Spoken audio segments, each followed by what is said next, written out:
সতীদাহ প্রথা ভারতের ইতিহাসের এক অত্যন্ত বিতর্কিত ও বেদনাদায়ক অধ্যায়।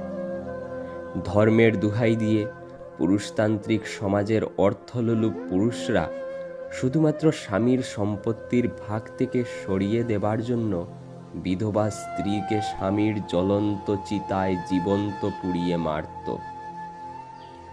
এই সতীদাহের ভয়াবহতা এত নিষ্ঠুর ও পৈশাচিক ছিল যে এখনো ভাবলে অন্তরাত্মা কেঁপে ওঠে। মৃত স্বামীর দেহের সাথে বিধবা নারীর হাত পা শক্ত করে বেঁধে দেওয়া হতো, যাতে তিনি নড়াচড়া করতে না পারেন, এবং মানসিকভাবে দুর্বল ও অচেতন করার জন্য প্রচুর পরিমাণে আফিম ধুতুরার রস খাইয়ে দেওয়া হতো, যাতে তিনি প্রতিবাদ করার ক্ষমতা হারিয়ে ফেলেন। ছোট ছোট মেয়েদের চিতার আগুনে ঠেলে দেওয়ার এই প্রথাকে কেবল একটি কুসংস্কার বললে এর ভয়াবহতাকে খাটো করে দেখা হবে। কার্যত এটি ছিল এক প্রাতিষ্ঠানিক হত্যাকাণ্ড। তখন ব্রিটিশ ইস্ট ইন্ডিয়া কোম্পানির লিখিত তথ্য থেকে একটি ধারণা পাওয়া যায় যে 1815 সাল থেকে 1828 সালের মধ্যে শুধুমাত্র বর্তমান পশ্চিমবঙ্গ, বাংলাদেশ, বিহার ও উড়িষ্যায় 8135 জন মহিলাকে জ্যান্ত পুড়িয়ে মারা হয়েছিল। এছাড়া রাজস্থান, পাঞ্জাব এবং দক্ষিণ ভারতের রাজ্যগুলিতেও এই কুসংস্কার প্রচলিত ছিল, যার ফলে কত হাজার মহিলাকে যে নিষ্ঠুর বলিদান দিতে হয়েছে তার কোনো সঠিক সংখ্যা পাওয়া যায়নি। এই সতীদাহ প্রথা ছিল নারী অধিকারের চরম লঙ্ঘন। সমাজ সংস্কারক রাজা রামমোহন রায়ের এই পৈশাচিক নিষ্ঠুরতার বিরুদ্ধে বিরোধিতা করার পেছনে ছিল তার মেজ বৌদি অর্থাৎ স্নেহের জেঠিমা অলকমঞ্জরি দেবীর হত্যা।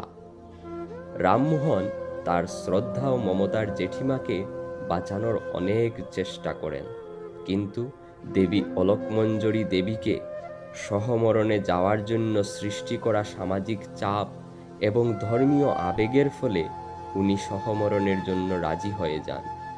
তবে চিতার আগুন যখন জ্বলে ওঠে, যন্ত্রণায় তিনি চিতা থেকে পালানোর চেষ্টা করলে উপস্থিত আত্মীয় স্বজন ও গুড়া ব্যক্তিরা বাঁশ দিয়ে তাকে চিতার আগুনে চেপে ধরে রাখে এবং উচ্চস্বরে ঢাক ঢোল বাজাতে থাকে, যাতে তার চিৎকার আর্তনাদ কেউ শুনতে না পায়।